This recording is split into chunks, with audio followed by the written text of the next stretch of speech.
you ready for an entertainment experience of a lifetime? Knockdown, drag-out, hard-hitting conversations, debates, and interviews. Well, if you said yes to any of these questions, sit back, relax, and enjoy something like no other. This is the Isolation Series podcast, presented by Wellbeingsperformance.com for all your online meeting needs, and by ImprintPilates.com Toronto and the Greater Toronto Area's premier Pilates studio, also specializing in rehabilitation and athletic conditioning, and finally by greenstorage.ca Toronto and the Greater Toronto Area's #1 self-storage facility. Here now is your host, Spencer Miller. Hey guys, and welcome to this Indigenous Day edition of the Isolation Series. Me, Spencer Miller, very pleased to be joined by my co-host with the most, who has his hair on point today for the first time in a long time, the one and only suave Paul Shields. And for those of you listening outside of Canada, today is the first national holiday of Indigenous people in Canada today, so that's why everybody's wearing orange, and it's kind of cute all at the same time, because for the first time ever in the history of this program, Paul and I are wearing the same color shirt. So yes, we have a good reason for doing so, but it's also cute as well, isn't it, Paul? Absolutely. So National Truth and Reconciliation Day, a day to reflect, a day to embrace our Indigenous brothers and sisters and people and come together as a country. Really important day. So we wear orange to signify that and reflect on that. So great call out, Spence. Great way to start the pod. Okay. So obviously for reasons that we've discussed over the last 10 days or so, we've been extremely heavy on the Jays, rightfully so, right? Yes. Because that's what everybody's been talking about in and around Canada, and with 30,000 people in the stands. The picture that you have had behind you multiple times throughout the summer actually accurately reflects the crowd that's allowed in there now. But my question to you is this, okay? They won a huge game last night to arguably keep their season alive. Marcus Semien set a new record, passing Davey Johnson's 1973 home run record by a second baseman. He now has 44 and is only 2 behind the major league lead of Vladdy at 46, which is unbelievable. And then not only that, but we had Bo Bichette go deep twice to set a new Blue Jays record for shortstops in a season, passing Tony Batista, and he now has 27. And we've talked about this also before on the podcast. This team, for the first time in its history, has 4, count them, 1, 2, 3, 4 people in their lineup with over 100 RBIs now. How clutch was that bottom of the 8th inning home run by Bo Bichette?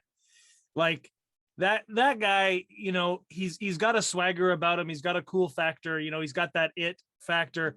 And man, just not to let the moment just totally overwhelm a young player. We've said this a few times, Bo, Vladdy, they're in their first full Major League Baseball season. So just unbelievable. I'm not ashamed to say it got me up out of the couch when he hit that home run. I couldn't believe it. I was so excited. And good for the Blue Jays to, like you said, probably save their season, or certainly save their mentality for, these final 4 games. And it puts so much into tonight's match against the Yankees. And oh boy, it's going to be awesome. 30,000 in there is going to sound like 300. Yes, and you are going to be 2 of those 30,000, as a matter of fact. Absolutely. Yes. Once again, courtesy of the host with the most, me. But you're absolutely right. You couldn't ask for a better scenario going into tonight's game. I mean, obviously, Robbie Ray didn't have his great stuff last time out, but generally speaking, all throughout this year, he has been unbelievably lights out. And because of Garrett Cole getting lit up again by the Jays last night, I think he is now the solidified front runner for the Cy Young Award in the American League over the next 4 days, unless he goes out and has an absolute stinker tonight, which, like I said, I don't think he will. I don't know who the Yankees are countering with. I don't know if you have it in front of you or not.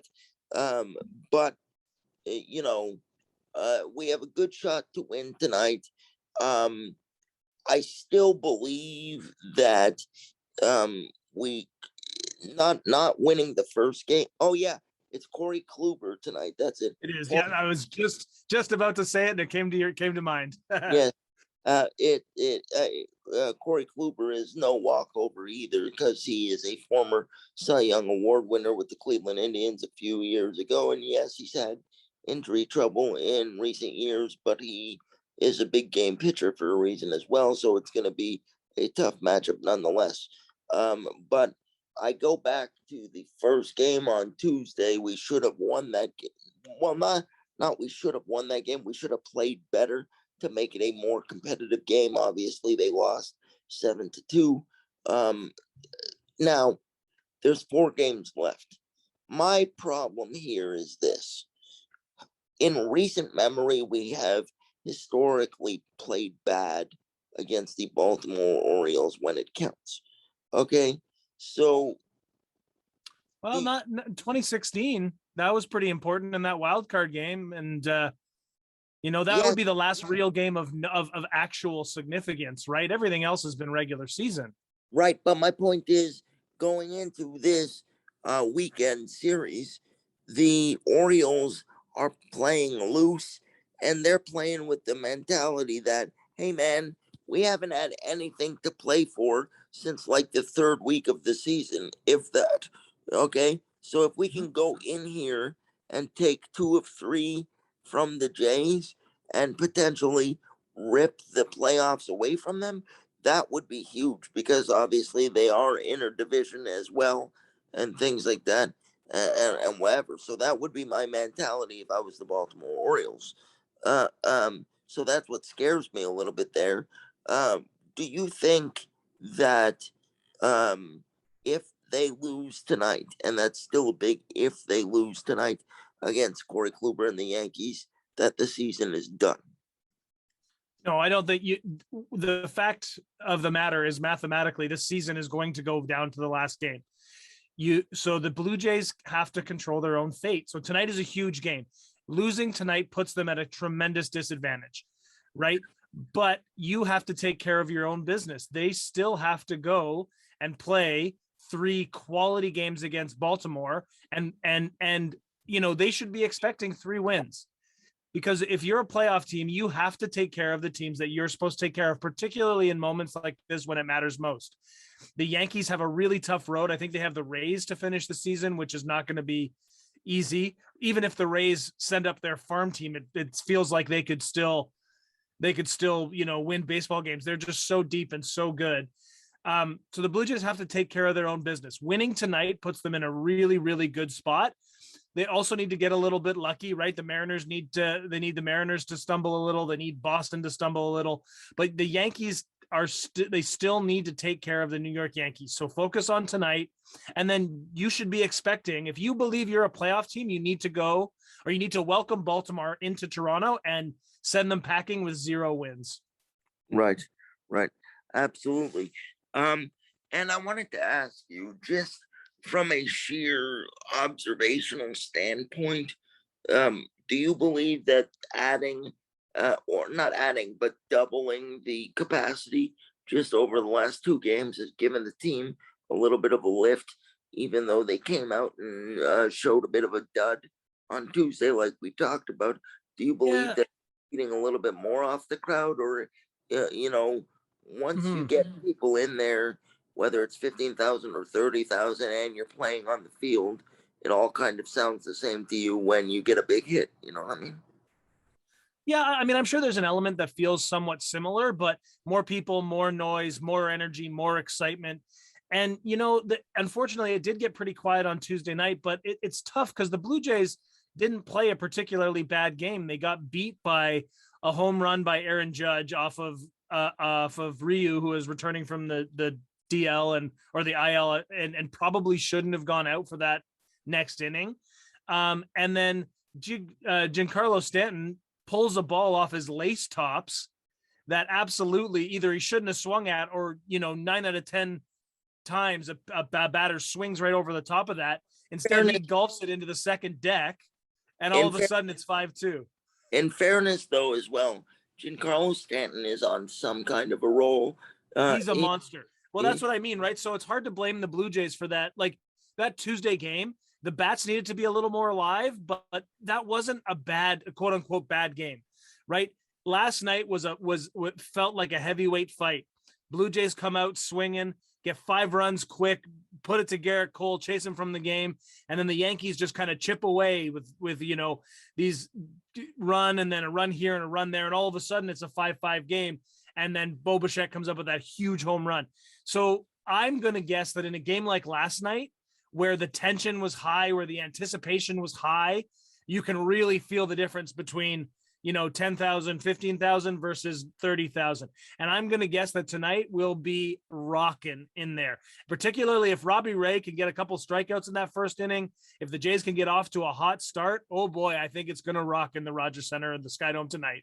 And, we were talking about it before Tuesday's game began, and we were shocked to see Lourdes Gurriel back so quickly into the lineup after that freak injury.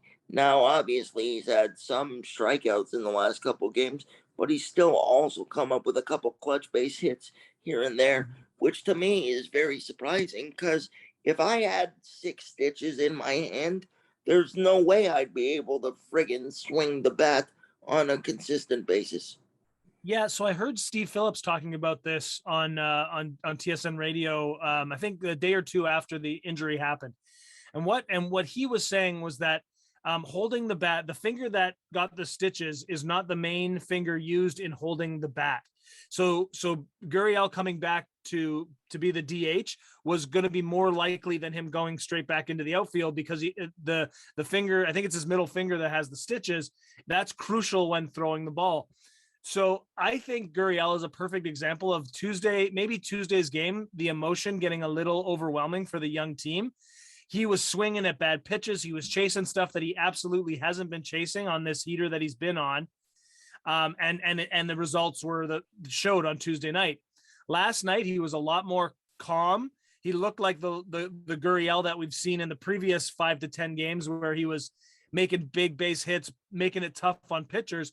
And you're right, he came up with a big game last night as well. So I would expect that the Blue Jays of tonight's Blue Jays are going to be raring to go. And I would expect that some of those performances, like Gurriel's performance last night, is sort of a calming yet exciting influence on that team.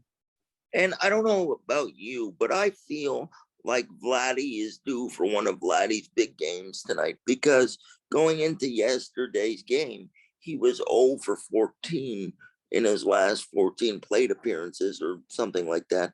And then he finally got the monkey off his back again by hitting that double in the middle of the game as well. So I believe that we're going to see either a 2 for 2 with a walk, or a 3 for 3 or something like that out of Vladdy today. And I also think that we may see a giant home run from Vladdy tonight, just because he knows that his teammate Marcus Semien is breathing down his neck now to overtake him in the last couple of days. So getting that 47th home run may give him a little bit more distance there that he needs. Yeah, 2 guys on the offensive side on the at the plate that I'll be excited to watch tonight is Vladdy Jr. and George Springer. I think Springer is a leader in more ways than just his offense, but when he's swinging the bat well, it seems to create this wave of momentum for the rest of the batters on that team. And we saw that last night. Starts the game off big, really gets everyone in the game. I think the first 4 or 5 hits for the Blue Jays were all extra base hits. And that starts with Springer. And I agree with you. I have a sense that Vladdy is feeling it a little bit. He tends to go through these little, when he's in his down swings in the ebb and flow of a baseball season, we're seeing a lot of pop outs. We're seeing a lot of ground outs. then all of a sudden he gets a base hitter, an extra base hit or two, and he's back in the rhythm. So I wouldn't be surprised to see a big night from Springer and Vladdy tonight. That's what we saw with Springer too, because you and I talked about Springer's 165 in the month of September, and he looked pretty much awful up until I believe it was Friday, if not Saturday.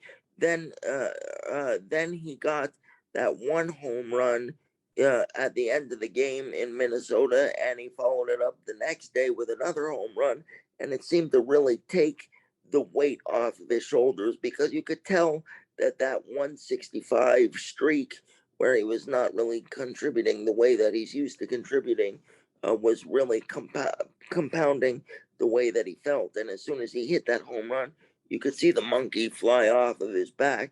And he, over the last couple of games, has looked like the George Springer that we got to see when he came back the first time in August. Maybe not to that full extent yet, but at least now he's hitting somewhere in and around 270 in his last 3 games, which is more George Springer like. Yeah. And like I said, I think as George Springer, swings the bat free and easy and is feeling it, I think that feeling really, spreads throughout the team. I think that he's a guy that can really bring the team up with his bat. And so it wouldn't surprise me to see a little bit of that tonight. And, like Corey Kluber is not an easy out, like you said, but this is a pitcher that the Blue Jays, I think, do well what Kluber can be exposed by, right? They hit long home runs. They hit the fastball really well. So I think this is going to be, I mean, again, I think it's a heavyweight fight. I think these are two teams that know what tonight means, and I'm really looking forward to it. Any opportunity that I have to give a shout out, I like to do it, especially for people and things that mean a lot to me. And same with you. We like to use this platform for that as well. I don't know if you saw on my social media, but I was fortunate enough to have a friend of mine fly in last night from New York and come to the game with me.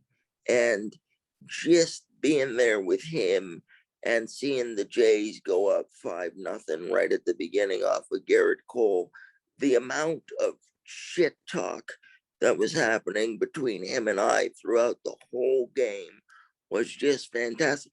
And it was also fantastic because it was the first time since the pandemic began where I was able to hang with a buddy of mine from the US in Canada and just be at a game or whatever, and it felt like really normalized. I mean, obviously we all have to still follow the protocols and things like that, but just to sit next to my friend and be able to just get on him because the team jumped out to that big lead, and then he was getting on me when it was 5-3 and blah blah blah, and then when they tied it up 5-5, he took a video of the crowd going absolutely silent and was laughing, and things like that. So that dynamic was great. And you would like him as well, Paul, because this is a guy who, when I asked him, hey, you mind helping me with my drink for a minute? He's like, sure. And he goes and takes my drink and moves it 5 feet away from me instead of giving it to me. So it was a good time. Was that a comment on all the shit talk that was going on beforehand? No, it was just a dick move by him because he felt like it was appropriate. So yeah. Yeah, that's my friend Anthony, and so it was just nice to be there with him, and things like that. Also, for those of you who are listening in and around the New York area, Anthony is a really good real estate agent. So if you happen to be looking for real estate property in and around the Brooklyn, New York area, look no further than my friend Anthony. As well, his wife is absolutely spectacular and deserves a shout out herself for allowing me to kidnap her husband for a night and go to the game. And she's awesome as well. Her name's Eden. I love both those guys. But yeah, just to be able to be there for those dynamics again for the first time in 2 years, it was great.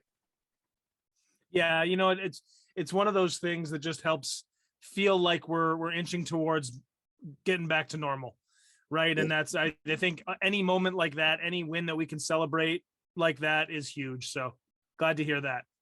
Yeah. Also, you know this because you've been to the Rogers Center numerous times throughout your life as well. They serve tremendously big hot dogs at the stadium. Okay, Yes, sir. but like there's footlongs, and then there's ones that you get at the Rogers Center. Okay, and they have a good reputation of being good quality hot dogs. So he was like, I want something to eat. I'm like, go get the hot dog because it has a good reputation and things like that. He got the hot dog, opened the box. It was hilarious because we were both laughing. And I turned to him and I said, quote, well, at least now you know what a real man looks like for the first time in your life. So that was a good chuckle that we had at that at the expense of the hot dog that he got as well. So Yeah, well, there's nothing like strapping on a feed bag at the game, get the popcorn, get the hot dog going, a few beers in, that's a good night. by the way, one thing that I didn't know about that he told me about is, did you know that plum sauce is only a Canadian thing? I didn't know that. No. Yeah, because he got some fries to go with the hot dog, and he grabbed a couple of things of plum sauce, and he asked me what that was, and so I had to explain what it was, and I'm like, do you not get this in the U.S.? He's like, nope. The closest thing we get to it is sweet and sour. Yeah, that makes sense. Okay. Well, there you go. So for our American friends, when you get the chance, try some plum sauce. It's delicious. Yeah, it really is. And this has been a really weird section of the podcast, but whatever, you go on tangents, that's what happens. Uh, um, but I wanted to close it out by asking you this. We talked briefly about the food there and going to a sporting event or a baseball game and including a beer and food into the experience. What is Paul Shields' go to food experience at a sporting event, be it a baseball game, basketball game, or hockey game? Okay, I don't drink a ton of beer. I like beer, but I tend to like hard liquor a little more. So I usually will have a cocktail of some kind. If I can't find that, then beer will do. But I'm a popcorn guy. I like to get the big thing of popcorn and munch on it throughout the game and watch. Every now and then I'll get some peanuts, go old school, but popcorn's my go-to for sure. Do you ever get sunflower seeds? Oh yeah, yeah, I love a good sunflower seed. Like they're a little hard at the game, and I feel a little weird, like particularly with everything going on with COVID, I would feel a little strange, spitting sunflower seed like the shells out. But I love a good sunflower seed. Also, you know what that reminds me of? Again, this is very Canadiana, but we have a chain of restaurants in Canada called Jack Astor's. Do you remember Jack Astor's back in the day before they got their like makeover to what they are now? You used to go in there and there used to be peanut shells all Over the place. floor, Yeah. all over the floor. And then they had a rebranding and changed it. But I remember like even back in the day, they used to have like donkeys at the front that said "Get your ass out" or whatever it said. Or Yeah. whatever. Get your Yeah, ass in here. yeah, yeah, yeah. Yeah. Yeah, But I remember that. yeah, yeah. Okay, so because I'm talking about so much weird shit over the last 5 minutes, I'm going to turn it over to you and ask you if there is anything else that you would like to talk about ahead of tonight's big game or anything else big that we have missed over the last 24 to 48 hours. Just quickly, as far as the Thursday nighter goes in the NFL, on paper, not a super exciting matchup, but we're looking at two really good young quarterbacks in Burrow and Trevor Lawrence. So do you have a pick for tonight's game, or do you have any thoughts on it? Will you be interested at all with what's going on with the Blue Jays and like versus the Thursday night football game? So I will answer you this way and say I will have absolutely zero interest based on what's going on between the Yankees and the Jays. I do think Cincinnati is going to win right now. Cincinnati is favored by 7.5. I do not believe they're going to cover that. So if you're going to go on the point spread alone, I would take Jacksonville plus 7.5, but I would take Cincinnati to win the game at least by a field goal. What are your thoughts? Yeah, I would probably lean that way. The only thing that would make me believe that they might be able to cover that 7.5 is being the home team. Jacksonville as the road underdog, and like, I don't know if I can see a win on the Jacksonville Jaguars calendar this year. You know what I mean? Like, they are not a very good team. And they are in pretty tough until we get into like late November, actually into December, when they play some sort of, we'll call it softer competition. If they play the Detroit Lions at all this year, that's going to be the game of the year right there. I mean, Detroit Lions, Jacksonville Jaguars, sign me up for that. Not. Yeah, they don't play the Lions by the looks of it, but it looks like they have like the Jets and they've got the Texans. There's some games out there that they could potentially sneak a win in, but oh boy, it's going to be a long road. So that would be the only thing that would give me pause. But I tend to agree with you that, as a road underdog, I think the Jaguars will keep it within a touchdown. And also special shout out to fellow Canadian and somebody that has been very successful with American sports broadcasting as well, and that is Jesse Palmer. Jesse Palmer was announced as Chris, whatever his name is, replacement as the new host of The Bachelor on ABC. So congratulations to Jesse Palmer for that. And I'm still mad that no matter how old he gets, he still looks like one of the most attractive men to ever come out of Canada, period. It's a good looking dude. Was he on The Bachelorette or something? Or was he on The Bachelor? He was on The Bachelor. He was on The Bachelor. Okay. I knew he was on one of those shows. Yeah. If you got it, you got to flaunt it, I guess. Right.